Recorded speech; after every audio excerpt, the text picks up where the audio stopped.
अस्सलाम वालेकुम दोस्तों की हाल है। उम्मीद है सारे भरा ठीक ठाक खुशबाश फिट फाट होंगे। ये से ठीक ठाक होएगी जी दोस्तों। सारे दोस्तों अगे रिक्वेस्ट है कि चैनल ते अगर तुसी साडे चैनल ते नवे हो तो चैनल कर लो सबसक्राइब, बैल के दबा लो ताकि साडी नवी तो नवी अपडेट तुहाडे तक पहुंचती रहे। आज की अपडेट में आपको बताते हैं जी, आपकी न्यूज़ जो है ना वो बहुत ही अफसोसनाक जो है न्यूज़ है। अच्छा जी दोस्तों, बताते हैं, वीडियो पे आते हैं मुद्दे की तरफ। और फैमिली होती है, तीन चार मतलब कार होते हैं, फैमिली के अफराद होते हैं, तो तीन चार कार इकट्ठे होते हैं, आईएस कराते हैं। गर्मी की शिद्दत को दूर करने के लिए बच्चों के साथ घूमने चले जाते हैं। उन्हें जाना था नारायण कदान, तो चले जाते हैं स्वात, तो वहाँ पे चले जाते हैं, वहाँ पे रुकते हैं। खैर आपको पता है बारिशें थी तो सलाबी रेला आता है, जिसकी सद में वो जिस होटल में रुके हुए थे, वो जिस जगह पे बना हुआ था ना, वो बिल्कुल उस दरिया जो था वो सलाबी जो नदी उसके अंदर बना हुआ था। सलाबी रेला आता है, वो फंस जाते हैं, जिसमें बच्चे होते हैं, हवातीन सब इकट्ठे होते हैं, तो वो जिसकी जद में आ जाते हैं। और वो एक छोटी सी पहाड़ी होती है जिसके नीचे आपको मैं वीडियो लगा रहा हूँ, आपको मेरे से देखी नहीं जा रही वीडियो, जिस पर वो मदद की आड़ लेके खड़े हुए हैं, क्योंकि कोई भी मदद करने के लिए आए, जिस पर मदद की आस टूट जाती है। वो भी आपको वीडियो में नीचे लगा रहा हूँ और सारी वीडियोस लगी हुई हैं, आपने उससे देखनी है।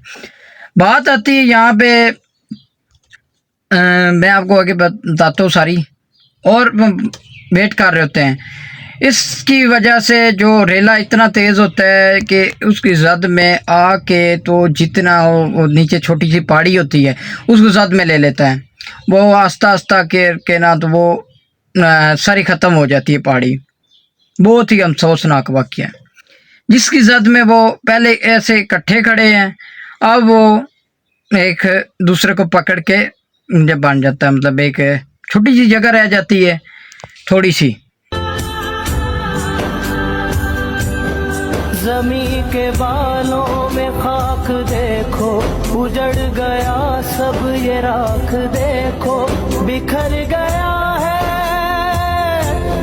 जो ख्वाब देखो, है हर तरफ अब शराब दे। अब वो थोड़ी सी जगह में बड़ी मुश्किल से खड़े होते हैं, जिसकी वजह से कोई एक छूट चला गया पानी के अंदर, और एक ऐसे एक करके ना वो सब पानी के अंदर चले जाते हैं।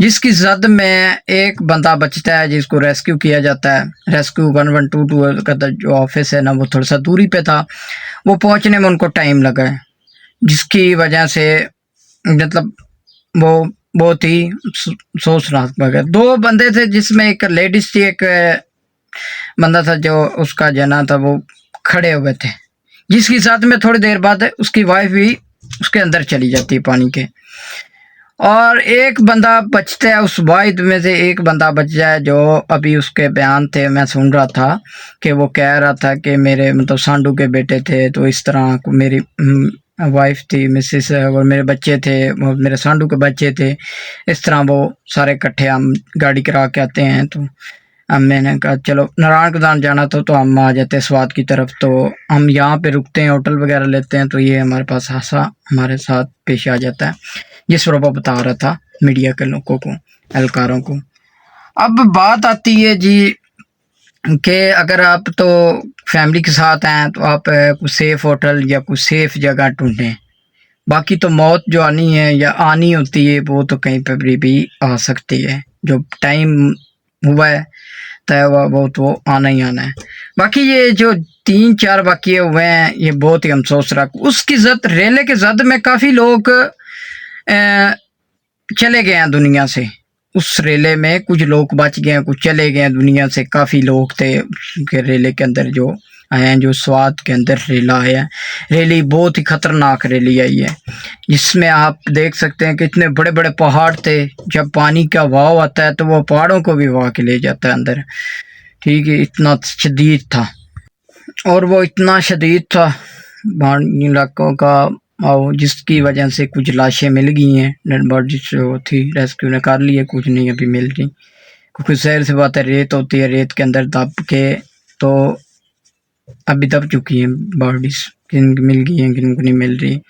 अब उनके घर वालों का रब्ता है। अल्लाह ताला उनके घर वालों को सब्र अता फरमाए। अल्लाह ताला उनको जो है ना मेरे को बहुत अफसोसनाक वाक़या है। एक इंसान के साथ, एक फैमिली के साथ इस तरह होना बहुत ही अफसोसनाक वाक़या है। तो बाकी जनाब असी इस वाक़े की फुल पार मसम्मत करते हैं कि जी यह नहीं होना चाहिए सी, या उत्थे एक अगर स्वाद दे विच भी एक रेस्क्यू दफ्तर होना चाहिए, एक रेस्क्यू सिस्टम होना चाहिए फुल, क्योंकि एक पहाड़ी इलाका है उत्थे एक रेस्क्यू सिस्टम इंदा होना चाहिए कि जेड़ा ना उस विच अगर कोई भी जितने भी पहाड़ी इलाके ने मरी हो गया, जितने भी इन्हां विच एक सिस्टम होना चाहिए रेस्क्यू वास्ते।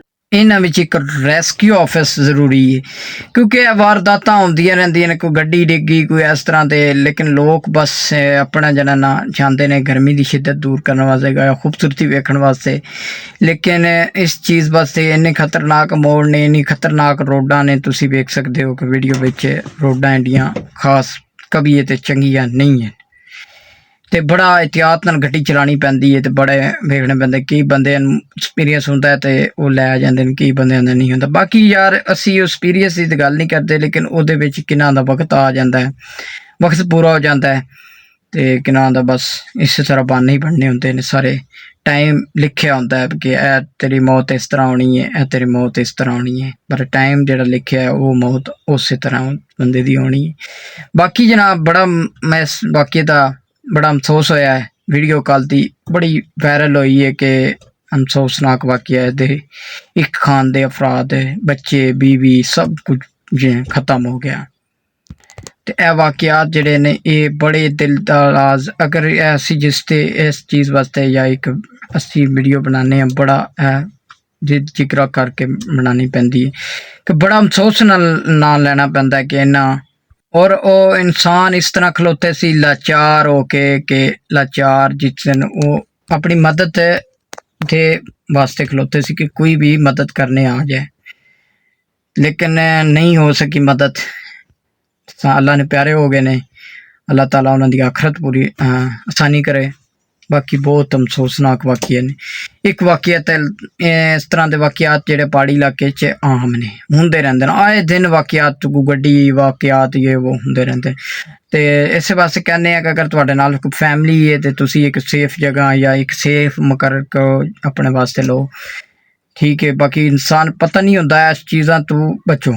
खूबसूरती वास्ते लोग ले लेंदे ने, लेकिन वो खूबसूरती दे विच आके ते ए चीज़ां दे जद हो जाते हैं। बाकी लोगों जिन्हें दोस्त मेरे वीडियो देख रहे हैं उन्होंने यही पैगाम है, अगर तुसी पहाड़ी इलाके अल जाते हो तो अपना सेफ्टी खुद करनी है तहतात, क्योंकि उस जगह ते सिक्योरिटी इदारे को नहीं जल्दी पहुँच सकते, क्योंकि टाइम लगता है। पहाड़ी इलाके ने तो उत्थे जांदियां भी गड्डियां नूं टाइम लगता है, सिक्योरिटी नूं पहुँचद्या थोड़ा टाइम लगता है, तो लिहाजा अपनी सिक्योरिटी आपू करनी तुसी, क्योंकि उत्थे तुहानूं पता है सिक्योरिटी पहुँचण विच टाइम लगता है, तो बहुत ही यानी कि वो भी जिस सिक्योरिटी पहुँचती बड़ी जाके 4-5 घंटे लग जाते हैं।